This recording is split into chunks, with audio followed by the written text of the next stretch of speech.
It's readily apparent there are flaws on this BYU basketball roster that is aspiring to make a deep run come March Madness. But I believe there is one cure-all for BYU's woes, and it's going to require some selflessness.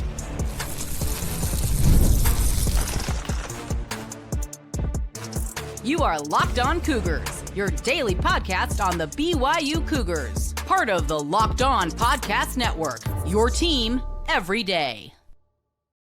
What's up, everybody? Welcome into Locked On Cougars, your daily podcast focused on the BYU Cougars. I'm Jake Hatch, 14-year credentialed media member at BYU, your resident expert and insiders, your host here on this show. And as always, thank you for making Locked On Cougars your first listen today. And thank you for making us over at Locked On America's #1 sports podcast network. Coming up on today's show, we're going to talk about BYU basketball, what I believe is a major cure-all for what is the BYU roster flaw that I see forming right now, and we'll examine what exactly needs to change for Kevin Young and company to achieve their goals this season. Then we're going to talk some BYU football.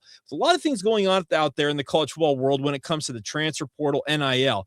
BYU continues to kind of be a shining beacon amidst all the other hoopla going on. I'll explain more about that. And then we're going to finish up today's show talking about an individual who I absolutely love this story, and we'll get to why BYU super fans are the absolute best. It's all brought to you today by our friends over at Game Time. Download the Game Time app today. Create an account, redeem the promo code Locked On College, and get $20 off your first purchase. All right, so it's no secret that we've talked a lot of BYU basketball this week because we're kind of transitioning into that time of year. It's the end of January. We're going into the month of February, and not too long before, as they call it, Izzo or March is going to be here. And BYU has aspirations of being one of the best teams in college basketball, and they want to make a run come March Madness. But I think what we saw against Arizona is this BYU squad needs more we and less me. And what do I mean by that? Well, the simple fact of the matter is I went back and watched this BYU Arizona game because I was there in person watching it. A number of you I had a chance to catch up with and say hello to at the Marriott Center on Monday night. But I went back and watched this on Tuesday, and looking at this game, the reason why BYU rallied in the second half is because it became a team-wide effort. And you look at it. You had a guy like Moo Davis who broke out of a month-plus-long slump shooting from three and hits 5 of 8 3-pointers. You have guys like Mihailo Boskovic. You have Keba Keita. You've got different guys, Aleksej Kostic, making 2 big 3-pointers. Across the roster, guys started contributing down the stretch in this game, and it's a big reason why BYU found themselves right there in this game, right at the end, with 11 seconds to go, and had Rob Wright been able to maybe get a shot off a little earlier or find a way to kick that ball out, maybe a different outcome, and one of the more remarkable comebacks in BYU basketball history may have unfolded. But I watched this game, and for far too long of the game, it was a lot of me first basketball. And it goes for AJ Dybantsa, it goes for Robert Wright III, even goes for Richie Saunders. I look at those three as the absolute linchpins of all of what BYU hopes to accomplish this year. They will go as far as those three individuals are capable of carrying them. They're all very, very talented basketball players. But the disease of me is what I'm seeing forming with this BYU basketball team. And it's not necessarily, I think, a concerted effort on any one of their parts to say, no, it's me first.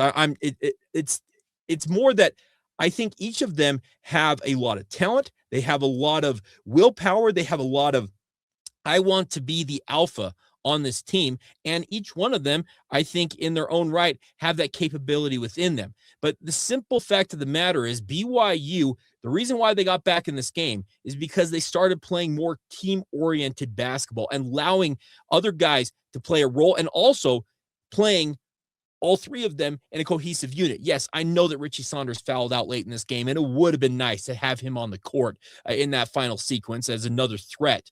As Kevin Young said, the first option on that final play was to get it to AJ Dybantsa. They're unable to do so. They get it to Robert Wright, and he has to create as best he possibly could, and he came up a little bit short. It happens. But I look at this BYU basketball squad as a squad that needs to play as a team. It needs to be, like I said, a we first mentality versus me first. And I believe that Kevin Young can get these guys on the same page. He's got essentially a month here to do just that. And it's an if they can do that, I think more of what we saw in that absolutely incredible rally against Arizona, that type of fight, that type of team-wide effort, it can come to fruition, because this is about the time last season. Remember, BYU started out Big 12 play 2-4 last year. They were down and out, it felt like. And it was like, wow, is this really going to be able to get turned around? Well, guys like Mihailo Boskovic and Trey Stewart ultimately helped BYU become a very much team-centric squad last year that contributed to 9 straight wins down the stretch. I think it was 13-3 in the final stanza of that season amidst the run to the Sweet 16. That's all there for BYU. They absolutely have the talent, the capability. They've got everything within them to make a deep run come March Madness. They can surpass last year's Sweet 16 run. I think they absolutely can match the deepest run BYU's ever made, and that's the Elite Eight that Danny Ainge led them to in 1980. And heaven forbid they accomplish what I think their ultimate goal is to go to a Final Four or a national championship. But I do believe that a lot of the ISO me first basketball, that's not going to contribute to BYU doing what they hope to accomplish this year. So Kevin Young, he's got to sit these guys down, show them film and saying, hey, look at the second half and look at the contributions from across the roster. When we play as a unit, when we play as a team, we are far stronger and we are far better in that circumstance. And I'm not naive enough to not think that some calls went their way in that final stanza, because Tony Padilla, I know we like to rag on him a lot. He made some calls that helped BYU in that final sequence, but that's how college basketball goes. There are going to be funky calls that are both going to hurt and help you, but BYU did it as a team to rally back into that game, and that's what I hope that Kevin Young can get across to the entire roster, and particularly to the Big Three, saying, guys, if you want to achieve what we hope to achieve, and that is that legacy-defining run come March Madness, we've got to do it together. It can't be individuals playing off one another. That just won't work. It may work in the NBA, but not going to work at the college basketball level. And I have firm belief that Kevin Young, he's got his firm enough hand on the rudder or the steering wheel here to point out to the guys, hey, this is how we're going to do it. And like I said, you have a month here to go out and show what you're capable of in terms of building that team first identity. So yeah, the we versus me, it absolutely needs to transform once again from me first to we first. All right, coming up next, BYU football, a program that I think very much embodies that we first mentality, and it's evidenced by what they accomplished in the transfer portal and retaining the talent in BYU's program. And the good news is, they are shining amidst all the other hoopla in college football. And there's 2 recent examples that kind of point exactly to why I think BYU is doing things right. Hi, everyone. I'm Kalia Butler, host of Locked On Women's Basketball, and this is Mazda's Women's Basketball Snapshot, celebrating the work no highlight reel can ever capture. The WNBA has released its 2026 schedule, featuring a 44-game regular season beginning on Friday, May 8th. The league's historic 30th season includes expansion teams Portland Fire and the Toronto Tempo, with opening weekend highlights such as Caitlin Clark and the Indiana Fever hosting Paige Beckers and the Dallas Wings, and a rematch of the 2025 finals between the Aces and the Mercury. And unrivaled, Miami felt the breeze as Paige Beckers powered the breeze to a 75-68 win over the Lunar Owls, finishing with 28 points and 7 assists. She was joined by 20-year-old Dominique Malunga, who added 21 points, 8 rebounds, and became just the second player to ever dunk in an unrivaled game. In college hoops, South Carolina handed Vanderbilt its first loss of the season with a dominant 103-74 win. These moments are earned off the clock, those long before the lights ever come on. The sweat, the fakes, the doubt, the scrapes, and coming back for more every time. Mazda puts the same drive into every detail. Wins define the moment. Putting in the work, that defines you. There's more to a Mazda because there's more to you. Welcome back to Locked On Cougars, and thank you for making it your first listen of the day, and appreciate all of you for making us over the Locked On Podcast Network, America's #1 sports podcast network. All right, so BYU football, obviously is looking like they could be a force in the Big 12 and hopefully in the college football playoff come the end of this upcoming football season. And we've talked about this multiple times, but there's two recent examples of things going on in college football that kind of highlight some of the ills that exist within the sport that BYU kind of has been able to avoid. And the first one is the Derail Mensah story. Now, some of you recall he left Tulane, opening a spot that ultimately Jake Retzlaff filled for the Tulane Green Wave on their way to a college football playoff berth this past year. Well, Derail Mensah exited Tulane under less than favorable circumstances, goes to Duke, signs a multi-year contract with the Duke Blue Devils, and then this just recently decided, hey, I'm going to hit the transfer portal once again, despite, like I said, signing a multi-year contract with Duke. Duke tried to hold his feet to the fire, and it came down on Tuesday that he has agreed to essentially, it's a buyout, a settlement, I don't know what necessarily to call it, with Duke to allow him to leave the Blue Devils as he had entered the transfer portal, and now he's playing for the Miami Hurricanes. That leaves Duke in a very, very tough position because, as I mentioned, there's contracts in place. And the reason I bring all this up is BYU is also having their players sign contracts, and they are negotiating deals with regards to revenue share, NIL, and the like with Dave George, their general manager. And those contracts obviously are being tested at very high levels. Remember the Damon Williams situation. He was going to leave Washington and in theory end up in Miami, but it took both Washington and ultimately the Big Ten Conference stepping in and saying, hey, we're going to litigate this. We're going to bury you in terms of lawyers and the like. And he ultimately opted to return to Washington. The ACC did not stand up for Duke in this circumstance. And that's unfortunate, but it kind of shows how BYU has gone about things. I don't think things that, to my knowledge, have ever been that contentious with BYU taking care of their players.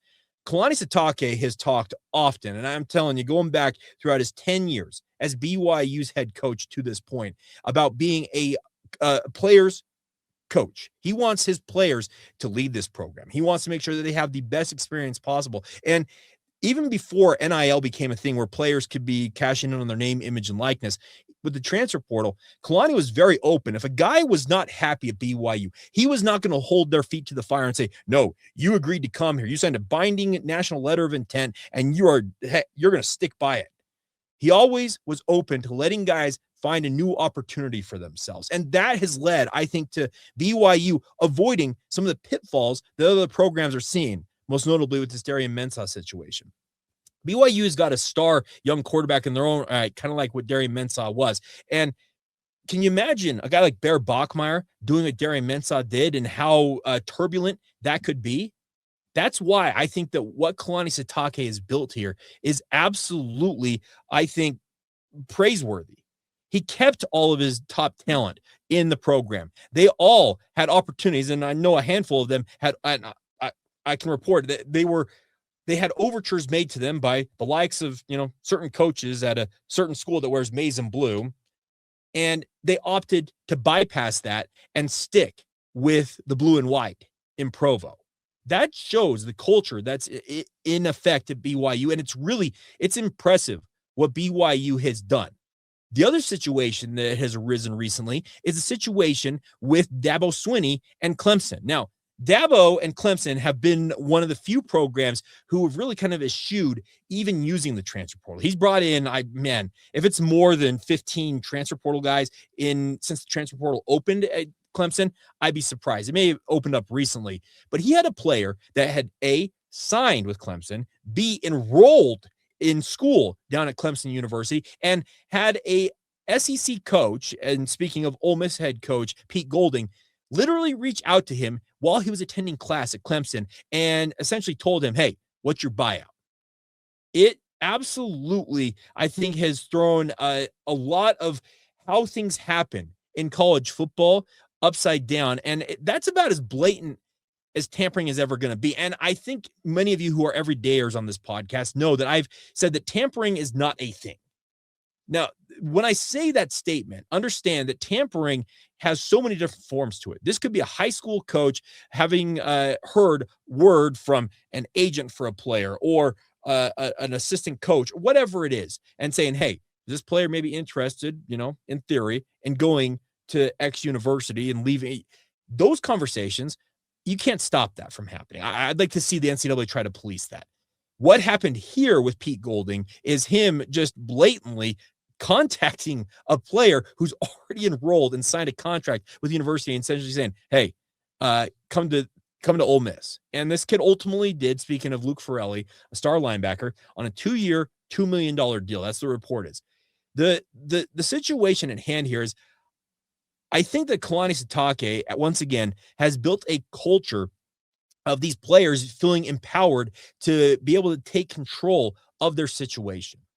BYU knows what they are. They are a university. They're a football program that represents a worldwide faith in the Church of Jesus Christ of Latter-day Saints. It stands for just a little bit more than most football programs out there. And it's nothing against those other football programs. There are other religiously affiliated universities. I understand that. But BYU, it's different. And I have used the term, they are more portal proof, in my opinion, than most programs out there. And I still stand by that because the proof is in the pudding. Just look at what BYU's done with their roster retention and the additions they have made via the transfer portal. I'm not dumb enough to believe that there have not been instances where BYU may have sent word via third-party intermediaries to say, hey, is it insert player name here interested in maybe joining us in Provo? That's happening at every program, and I'm not going to accept BYU from that. But the situation at hand is, I don't also think that Kalani Sitake is going to go out and blatantly tamper with a player at a university where they have enrolled, because once again, he is a guy who believes in the players having an opportunity to find the best situation for themselves. So understand that BYU knows what they stand for. They know what they are all about. And I'm not afraid to say it, they stand out amidst a bunch of other crap that's going on in the college football universe. Yeah, could it be better? Could it be cleaned up? Could things be a whole lot less messy than they are? Absolutely. But that would require, strong leadership from a centralized authority like the NCAA that literally has no such authority and no such centralized leadership that is doing anything of note, in my opinion. That's a topic for another day. But I look at it, and these situations that keep arising in college football, it kind of makes me stand up and say, you know what? Props to you, Kalani Sitake. Props to all of you, that coaches, administrators, the players themselves inside the BYU football program.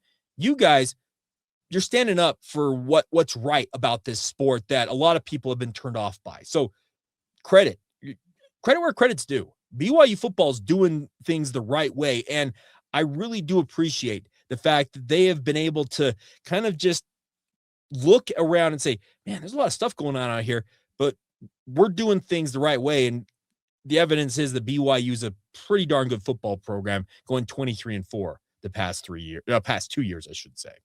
All right.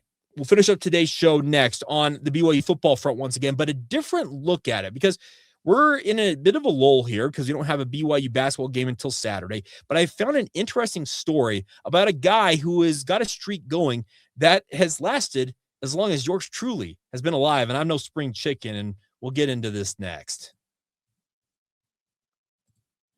Today's show is brought to you by our friends over at Game Time. There's nothing like being in an NBA arena. I'm going to be at the Utah Jazz game against Jaeger Dielman and the Brooklyn Nets on Friday night at the Delta Center. The crowd, the energy, the moment. Getting tickets, though, that part has not always been so simple. That's why Game Time has become the go-to app for scoring tickets fast without the hassle. It puts the advantage back where it belongs with you, the fan. You can pull up the Game Time app, pick an upcoming NBA game, and you can have tickets locked within minutes. You can see the all-in price up front. It's my favorite feature of all of them with Game Time. No surprise fees at checkout. Being able to see the view from your seat before you buy it made that decision easy as well. And you also can get last-minute ticket options with NBA tickets showing up at solid prices and actually going down the closer you get to tip-off. Take the guesswork out of buying your NBA tickets and do it with our friends over at Game Time. Download the Game Time app today. Create an account. Use the promo code LOCKEDON for $20 off your first purchase. That's LOCKEDON, Locked On, for $20 off. Download the Game Time app today. And remember, it's gametime.co, not .com.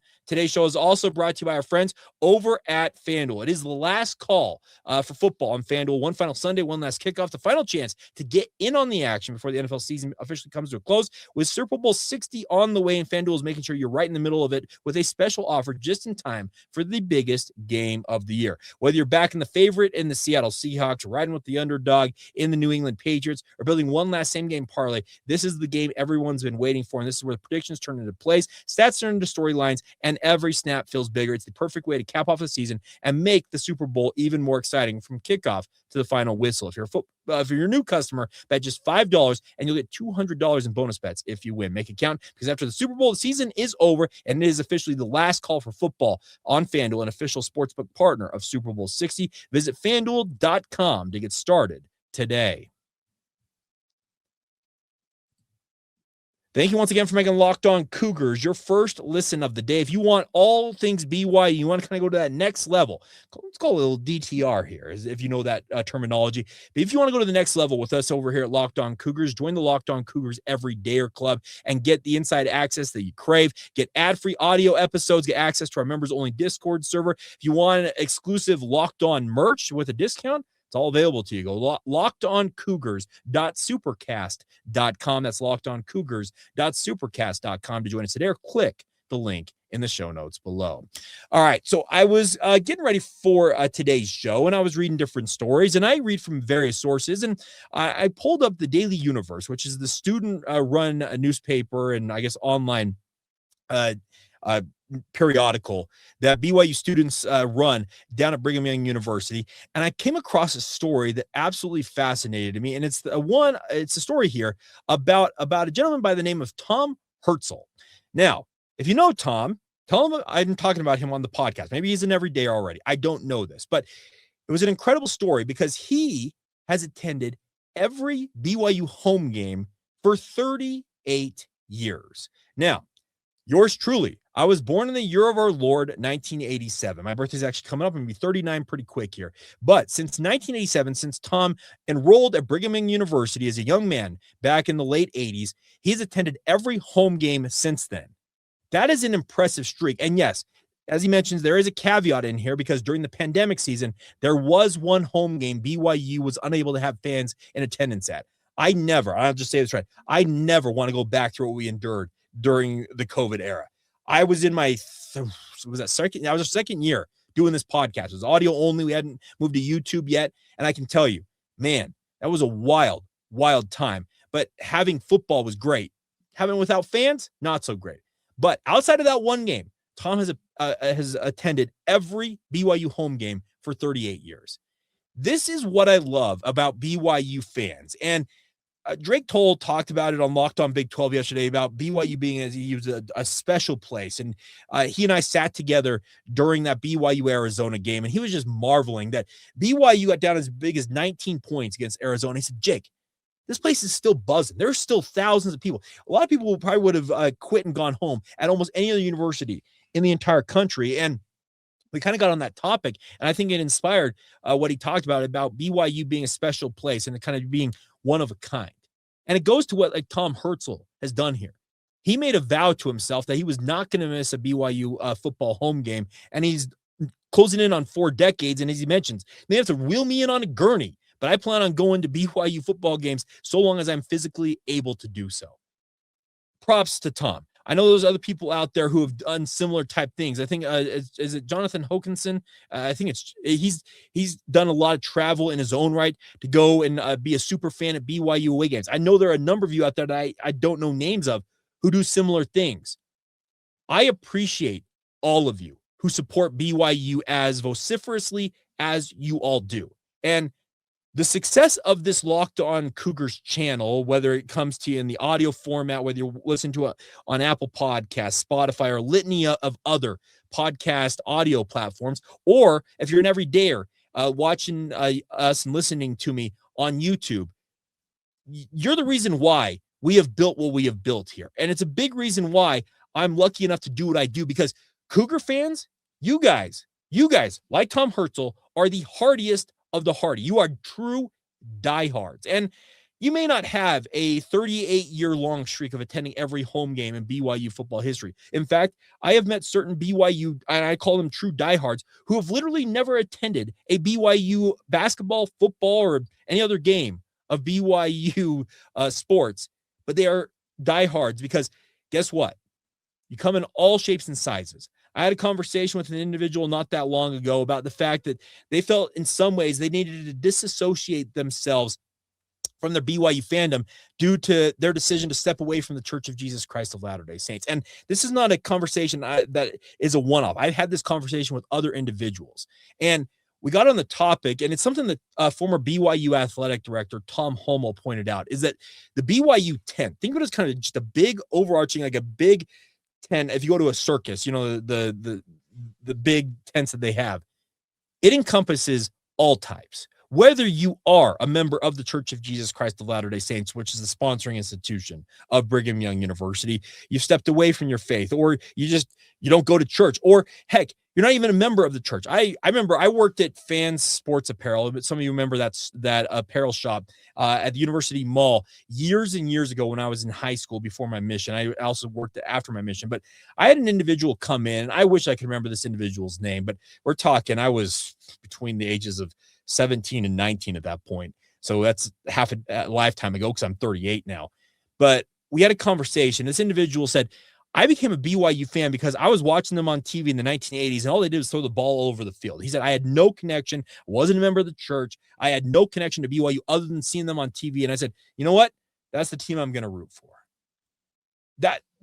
That's not atypical amongst BYU fans.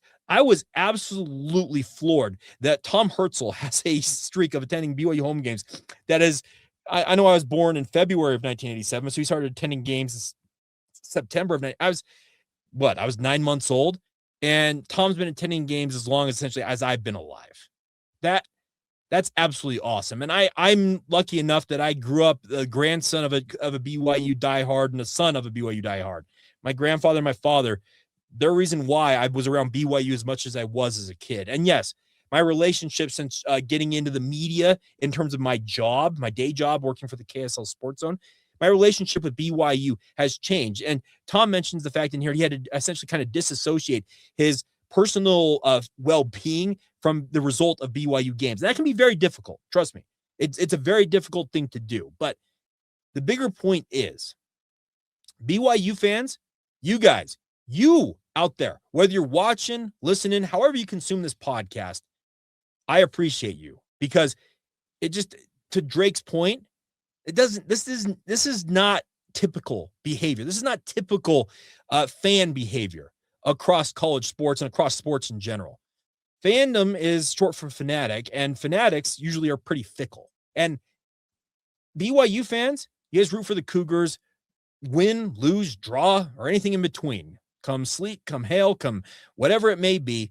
Guys like Tom Herzl, those of you out there that nameless, faceless, the thousands of you who consume this content every single day, you are the reason this thing goes. And I just want to say I appreciate you, because reading that story about Tom Herzl, I don't think it's atypical to have stuff like that happen. And there's been other stories of it over the years, and I wish I was able to talk more about them. And if you have stories like that, send them in. I'd love to hear more about it. Whether you want to reach out via social media, you can email us. The email address for this show, lockedonbyu@gmail.com. Reach out and tell us about your stories, because it makes me feel a connection to Cougar Nation that otherwise I probably wouldn't get. And I love stories like this. I know there's some of you who listen across the world. Our good friend Captain Mojo flying an F-15. He was over in what he called the sandbox overseas, defending our freedoms as an Air Force pilot. He's now stateside out there in North Carolina, and joined us ahead of the East Carolina game that he flew along with a fellow BYU fan of his, that pregame flyover. I love stories like that. I know some of you listen out. I've heard from who else am I thinking of?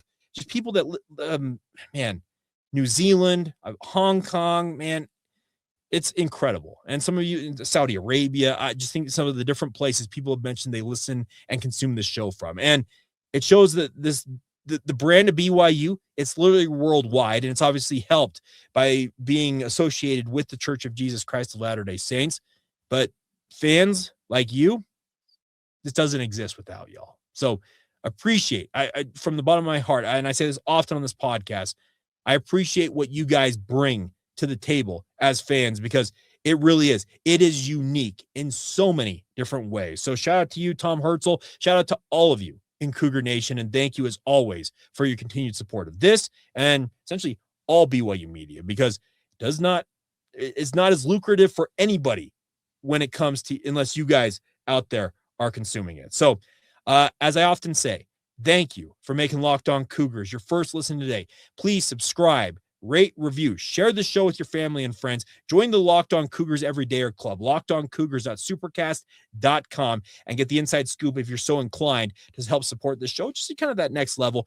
But as always, once again, thank you for making your first listen today. Go make your second listen Locked On College Football, or as I mentioned, Drake Toll and Locked On Big 12, and come back tomorrow and be an everydayer right here on Locked On Cougars.